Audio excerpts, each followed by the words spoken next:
Okay mga kapatid, update ulit tayo. Anong meron dito? Galing po sa ating Balitang Pinoy TV, nagulantang ang all. Grabe, just now breaking news, kung Libiste may matinding binulgar. Ito kasi yung sinasabi nila na si Libiste daw at saka si Cabral nag-agawan daw o inagaw daw ni Cabral. Kumbaga parang pangharas na rin yun no? Inagaw daw yung papel kaya nasugatan pa raw itong si Cabral, sabi ng ganon. Pero dito naman sa CCTV, ipinapakitang walang agawan na nangyayari. Lahat ho kalmado, parang nagpaplano. Maganda ang transition. Maganda ang pagbigay siguro no ng papel kasi hindi naman sila nag-away, wala naman nakita doon sa CCTV. Kaya panoorin natin ito ng sabay-sabay. Munting paalala ko, mabagal lang inyong internet. Kung gusto nyo naman ng mura na at mabilis na internet, nandito na ang Fiber ni Juan. Maaasahan, kaya tawag na. Baka meron na sa inyong lugar ang Fiber ni Juan. Okay, sige, i-play na natin. Anong meron dito? Update tayo. High-level budget allocation formula na ang tawag po niya ay kanyang Ayan, malinaw yung CCTV na nag-uusap sila. Wala namang komosyon na nangyari. Kasi kung meron, siguro lalayo si Jose Cabral kay Congressman Libiste, di ba? Wala. At saka magtatawag yan ng pulis o kaya yung guard o kahit na yung sino man pwede dyan, yung bouncer o kung ano pa man. Di ba? Na, oy, inaharas ako nito, inaagaw sa akin yung papel o. O, di ba? Wala namang ganun eh. Ano ganun ang nangyari? Kalma pa lang muna tayo, kalma. Narito, Balitang Pinoy TV. Balitang Pinoy TV, nasa description yan. Okay, heto na po. Pag-usapan natin itong panibagong release na statement dito kay Auntie Claire Castro. Mensahe raw ito sa Malacanang. Ito, ang BBM admin nananawagan ng unity. Unity na raw. Ngayong New Year sa 2026. Yan ang una nating pag-uusapan. Sinabi ni BBM yun, di ba? Na unity. Unity. Wala talaga. Hindi na tumatakbo ng maayos yung kanyang mga sinasabi, ano? Ako bumabase pa rin ako sa sinasabi ni Madam Amy na itong si PBBM, yung kanyang kapatid, bumabatak. No, bumabase pa rin ako doon sa sinasabi niya. Kaya siguro, wala sa katinuan yung kanyang sinasabi. Then, palike na rin syempre ng video. At pangalawa nating pag-uusapan ay itong si Congressman Libiste ay mas gusto niyang masampahan siya ng ethics complaint, no? Ng ethics committee. Alam niyo ba kung ano ang dahilan na gusto niyang masampahan ng ethics committee? Kasi yung pinagagawa niya na pinipilit raw niya itong si Jose Cabral, yun, may ethics committee raw siya doon, no? Pero gusto niya rin, mas gugustuhin niya yun. Kasi ang sabi niya, para mas marami siyang mabubunyag. Ayan, good job, no? Yung mga taga-kabila, ang bilis nilang umaksyon kapag sila'y inaakusahan. Pero yung inakusahan ng bilyon-bilyon, wala silang agresibo. Wala tayong nakikitang ang iingay nila. Di ba? Good job talaga sa iyo. Si Congressman Libiste, no? Magaling, no? Wala siyang pakialam basta maisiwalat laman ang katotohanan, Dapat. na malaman ng sambayan ng Pilipino. Bahala na ma-ethics committee siya, 'di ba? Bahala na kung matanggal siya bilang congressman, basta importante nalaman natin sino yung mga magnanakaw. Yes. 'Di ba? So yun po ang ipapakita nating video mamaya kay Congressman Libiste, okay? Pero guys, bago ang lahat, bago natin ito pag-uusapan, help me po na i-like muna ha at i-share itong video na ito para guys kakalat ito sa taong bayan. Okay, sabay-sabay nating i-like muna at i-share itong video natin Facebook at YouTube. 1 2 3 go. Okay, like and share para maraming makalam. And also guys, paki-subscribe at paki-follow ito para lagi kayong updated sa mga balita na kagaya nito at ma-notify ang inyong mga cellphones kung meron tayong breaking news. Okay? So, kagaya nito, breaking news ito. So, sabay-sabay natin i-follow, i-subscribe, Facebook at YouTube. Ready? Follow, subscribe. 1 2 3 go. Ayan, thank you very much. Ito, punta tayo dito sa kay Congressman Libiste, no? Na in-interview ito sa SMNI. At sinabi niya doon na mas gustuhin pa niyang masampahan siya ng ethics complaint o ethics committee para mas marami siyang mabubunyag na mga kabalastugan ng mga buwayang ito. Ito, panoorin natin. Ang ganda nito, ang ganda. Ito. Play. Happy New Year, sir. Happy New Year po sa inyong lahat, and glad to be on your show before the New Year because ang aking New Year's resolution ay to make less enemies. At syempre nahuhuna po dyan kasi kumalat po yung video, yung CCTV video, pati po yung larawan na may paper cut, na sugatan daw po. Ano po ba yung katotohanan po dito sa dokumento? Bagamat Parang ano no, ginagawa tayong bata talaga ng mga nakaupo dun sa kabila eh. Nakipag-agawan daw. Eh, ayan no, kitang-kita yung CCTV, wala namang pag-agawan na nangyayari. Tapos, pag pinakita naman yung mga ebidensya na walang agawan, dead man na lang sila. No? Tapos, hindi pa ata nilalabas yan sa ibang mga mainstream. hindi malinaw dun sa CCTV na nagkaroon ng komosyon, pilitan dahil wala naman CCTV sa loob, pero sa labas naman medyo maayos naman ang inyong usapan. Okay naman kami ni Undersecretary Cabral dahil naglalakad Oo. kami at hawak ko yung papel at dinidiscuss nga po namin. And I vehemently deny any allegation of days to even reply to my initial Facebook post. I've also been saying Ayun. since November in public that I have had these. And I've also been discussing with him since September the public release of these files. And ang katotohanan po kasi maraming mga kumakausap sa akin at sa kanya na wag ilabas ang mga files na ito dahil marami pong mga taong nakapangalan sa listahang ito. At siguro naman po nakikita ng publiko na ang importanteng topic ay hindi ang mga files ko, kung hindi ang laman ng mga files na ito na may kopya din ang DPWH na ibinigay nila sa ombudsman. Kaya ang tanong na lang, bakit nila hindi inilalabas ang mga files na ito? Ayun, wala talagang transparency. Yung ICI, kamusta na? Buwag na ba? O nandiyan dyan pa? Wala naman palang silbi yun eh, no? Eh, ano nangyari doon? Wala na rin, no? O sayang lang din yung pondo na inilaan doon po sa ICI. Kahit po 100,000, 200,000, 1 million, 3 milyon, napakalaking sayang pa rin nun kung wala naman palang na itutulong. Unahin ho natin yung flood control muna. Marami pang ahensya dito sa gobyerno na sa tingin ko, mga kurakot, may mga magnanakaw at anomalya. Pero dito sa una, yung flood control, wala pa tayong nakikitang nakukulong na malalaking isda. Tapos yung mga nakikita nating mga kunwaring nakukulong, mga hindi naman nating kilala. Saan ba nila yung pinagkukuha? Di ba? Sobrang mahirap hong paniwalaan ng gobyerno ngayon.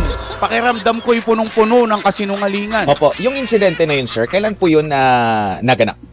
September 4. Oo, tapos ngayon lang sila nagsabi na merong ganun na parang sapilitan Oo nga na eh. pagkuha.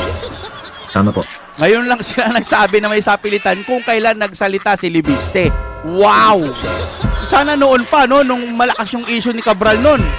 Diba? Dapat, oy, may ganitong balita, oh, na si Libiste pumunta sa ganito at, diba? Dapat nagkaroon ng gulo, eh, bakit wala? Bakit ngayon lang? Ah? Opo. Sir, yung pagpunta nyo po doon, nagpaalam po ba kayo muna?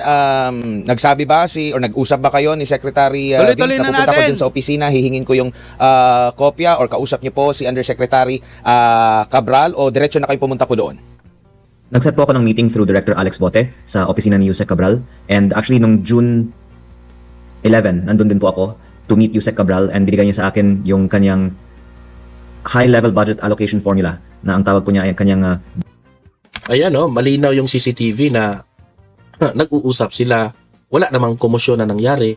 Kasi kung meron, siguro lalayo si Jose Cabral kay Congressman Liviste, di ba? Wala namang ganun ang nangyari.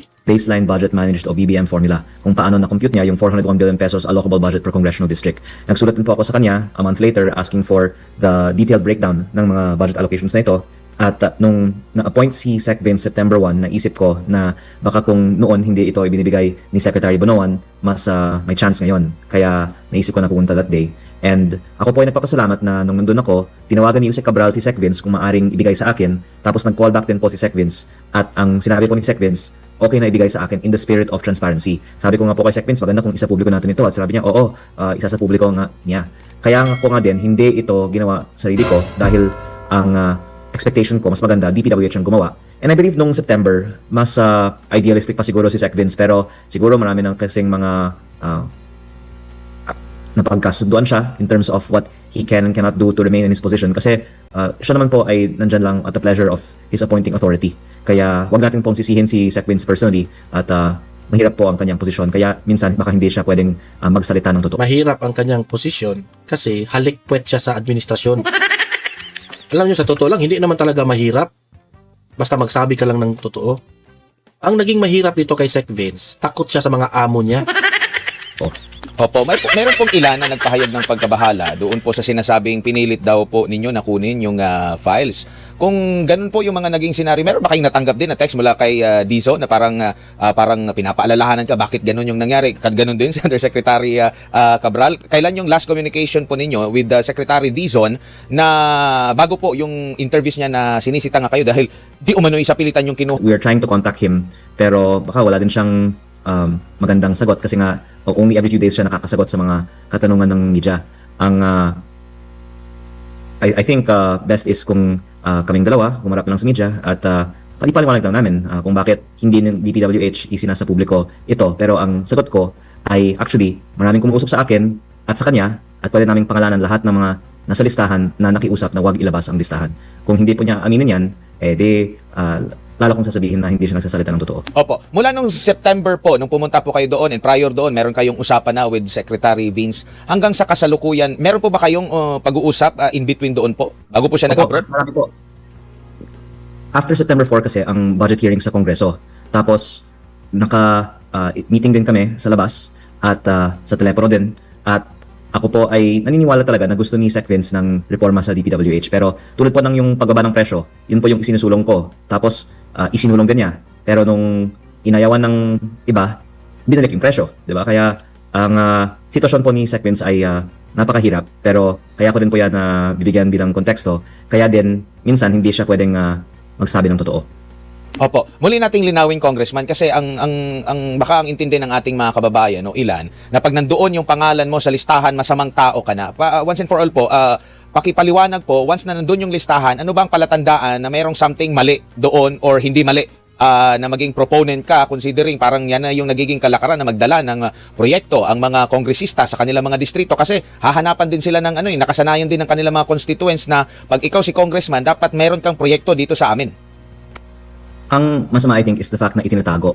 Kasi kung isinasa publiko ng isang mamabatas ang mga proyekto na pinasok niya sa kanyang distrito, yan ay patunay na hindi siya kumita sa proyekto. Pero the fact na ang daming ayaw na lumabas ang kanilang mga pangalan ay I think a reason to believe, corroborated by the fact na ang sinasabi ni former Undersecretary Bernardo ay almost 100% ng mga bid sa DPWH ay luto, na may mga commission nga in many cases para sa mga proponents ng mga insertions. At ang mga presyo nga talaga ng mga proyekto ng DPWH ay mataas, ang kalidad ay madalas substandard, kaya ang sinasabi ko ay halos lahat siguro ng mga DPWH projects ay may kickback. Kaya may mabuting dahilan siguro para ayaw ng marami na lumabas ang listahan. Opo. And doon po sa nangyari at naipalabas na videos doon sa CCTV at mismo yung taga-side ng DPWH ang naglabas po. Ito ba ay nagpapatunay na legit na ang inyo pong hawak na dokumento ay galing talaga sa DPWH at hindi na kailangan pa na i-verifika? Yun ang funny thing about the DPWH saying na I illegally obtained the files, na kinocompare man nila na talagang galing sa kanila ang files na ito. And the fact na ayaw nila ba naman na bakit may mga pangalan ng mga taong patay. Hindi ko naman problema yun kasi hindi naman akong gumawa ng listahan. Kaya tama ka po, ito po ay patunay na authentic ang listahang ito. Opo. Now ngayon po, ang inyo pong kaibigan na si Representative Ridon ay meron namang pong parang babalaba or pahaging na posibleng ma-ethics po kayo dahil po dito sa sinasabi daw na nanggipit. Ito na yun ha. Kasi si Ridon ang nangunguna dyan na ipa-ethics committee itong si Congressman Leviste. Congressman Ridon, makinig ka dito sa sagot ni Congressman Leviste. Kayo doon sa DPWH, ano pong komento niya rito po, Congressman? Sir, mag-share ako sa iyo ng sikreto. Gustong-gusto kong i-ethics nila ako para may oportunidad ako na ilabas lahat ng mga alam ko tungkol sa mga gawain sa Kongreso. Kasi alam niyo sir, nung Lunes, gusto ko sana mag-privilege speech. Pinatayan ng mikropono, tapos nag-adjourn ng session in less than 1 minute. Kaya mabuti po i-ethics nila ako para pwede akong magpahayag ng pahayag na lang sa Kongreso. Yung sinasabi ko po kay Congressman Ridon, ang kanyang party list, Bicol Saro, ay may 150M insertion sa 2025. Patay. Dalawang road project, 75 million pesos each. Grabe. Meron din po insertion sa 2026 kasi kaming lahat ay hiningan ng submission ng at least 150. Yung mga party list nga po, 160M per party list. At mukhang pag pinapahayag ko ang mga ito, maraming mga nagagalit na Good luck sa iyo, Ridon, dito. Good luck. nabubulgar ang kanilang pinagkikitaan. Kaya hindi ko naman po sinasabi na may masamang ginawa si Congressman Ridon sa kanyang mga insertions, di umano, ng kanyang party list. Pero mabuti po kung isagot na lang niya kung meron man siya o hindi insertions sa 2026 budget mismo o ng kanyang party list na sinabi ko po sa unang pahayag ko kanyang party list ang may insertion sa 2025 budget. Ngayon, tungkol sa kanyang sinabi na i-ethics niya ako dahil sa illegally obtaining the file, parang nakakatawa talaga para sa karamihan ng mga Pilipino na kahit na sinasabi ng iba na ang priority natin ay sugpuin ang corruption, ang preoccupation naman ng iba in the last few days ay ang dami pong mga opisyal na nagpahayag na ang files ko ay hindi dapat maging ebidensya sa korte, so on and so forth. Parang pinapakita nila na ayaw nila talagang sugpuin ang corruption. Gusto lang nilang i-control ang investigation. Kaya ko po naisip noon pa na importante na makuha ang files bago umalis ng DPWH. I-control nila ang investigation, kagaya rin yan ng ICI. Gusto nila ng investigation, pero dapat makontrol nila kung sino yung masasangkot. Ay, nako.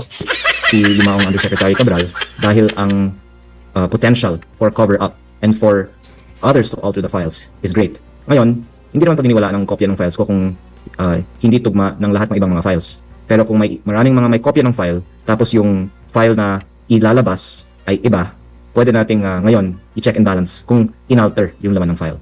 Kaya ang sabi ko sa inyong tanong ay huwag tayo magpa-divert ng attention sa tunay na question ng laman ng file. Opo, napag-uusapan po yung inyo pong pag Mr. Speaker kahapon, narinig ko rin kaso parang nasagap lang Sigaw ng sigaw siya, Mr. Speaker, pero wala na, hindi na siya pinapansin. ibang mic yata yun ng isang init po ninyo magsasalita sana kayo doon pero hindi kayo pinagbigyan. Sa Senado po, mahaba din yung kanilang deliberasyon. Nabigyan pa nga yung ng chance yung ibang mga senador na makapagsalita. Yung nanay mo nga nabigyan ng chance na makapagsalita with reservation siya sa pagkanyang pag-approve at yung iba pa mga senador. Pero bakit doon nang sa Kamara po napakabilis? Akala ko nga mga rapper yung napapakabilis at dire-diretso at narinig ko po yung inyo pong boses. Kaso hindi po kayo pinagbigyan. Meron po bang paliwanag? Alam ba nila na magpi-privilege speech kayo? Kasi nabanggit nyo po yun sa post nyo rin po kahapon ng madaling araw. Actually sir, baka may dalawang dahilan. Isa ay wala ding quorum sa House. At kung walang quorum, pwedeng ma-adjourn yung session. Kaya para hindi ma-adjourn yung session pero hindi din pilitin ang iba na pumasok, minadali na lang nila ang session. At pangalawa, sinabi ko nga na may dalawa akong gustong talakayin. Ang isa, yung 8 billion peso insertion ng isang proponent na pwede ko din ibahagi ngayon. At yung isa naman po, ang 18.58 billion MOOE fund na parang sekretong pondo ng mga congressman. Ang, if I may, unang topic na ito ay ipinahayag na rin ng iba sa media na may 8 billion na nakapangalan kay ES, tapos dinagdagan ko, kasama din doon si SAP, tapos sa isang report nakalagay din na itong dalawa ay nasa ilalim ng OP. Gusto ko pong linawin na ang nakasulat sa file, at nakita ko rin ito sa kopya ng file ng iba, ay OP parenthesis ES / SAP close parenthesis. Pero the way that that's written po, ang proponent ay si OP. Kung sino man po si OP, hindi ko po alam. Pero ang hinihiling ko po ay maging subject ito ng investigasyon ng Senate Blue Ribbon Committee at ng House Public Accounts Committee dahil sa DPWH. Isang example ng 8 billion na ito ay 300 million pesos sa aking distrito na may mga solar streetlights na 230,000 pesos kada piraso. At ang question ko, kung nagkaroon ng korupsyon na sigurado naman sa 230,000 pesos streetlights na ito. Opo. Sir, balikan ko lang yung insidente po doon sa pag-ratify or during sa ratifikasyon sa Kamara. Marami po bang bakanting mga upuan doon? Kasi ang nakikita lang kasi sa camera po, nasa gavel, tapos yung halos tight shot lang yung Peter, opo. Mas marami ng usual and bibigay ako ng dahilan kung bakit. Pero baka close to 50 pero walang 50% ng Congress ay nandun. Kaya kung may isang nagsabi lang na mag-roll call tayo, kung may quorum tayo, mag-adjourn sana yung session if I'm not mistaken. Pero pwede din pilitin ang mga ibang miyembro na umattend dahil may naibahagi na rin po ako na Christmas bonus para sa mga kongresista sa halaga ng 2 million pesos na actually yung iba nakuha nila December 22. Pero baka yung iba na hindi pa nakakuha ng December 22, kinuha nila noong December 29. Pero hindi ko po kinuha yung akin at sabi nga ng iba na wag ko dapat ito banggitin sa media. Pero kaya ko po ito nire-raise dahil itinaas ng Kongreso ang sarili naming budget by 10.5 billion pesos, of which 7.8 billion pesos is sa MOOE na hindi dumaan sa debate. Biglang lumabas lang sa substitute bill. At yung MOOE na ito ay liquidation by certification, as your viewers know. At in effect, napupunta sa mga bonus katulad nito. Sasabihin naman ng iba, ginagamit para sa mga lehitimong bagay. Pero kung ganoon, bakit natin una, hindi nililiquidate? At pangalawa, hindi inilalahad sa publiko na may budget increase tayo ng 10.5B. So the fact na hindi siya transparent ang aking, I think, disagreeable point bakit mali ang budget increase na ito. Opo, at pinasinungalingan ito ni Congresswoman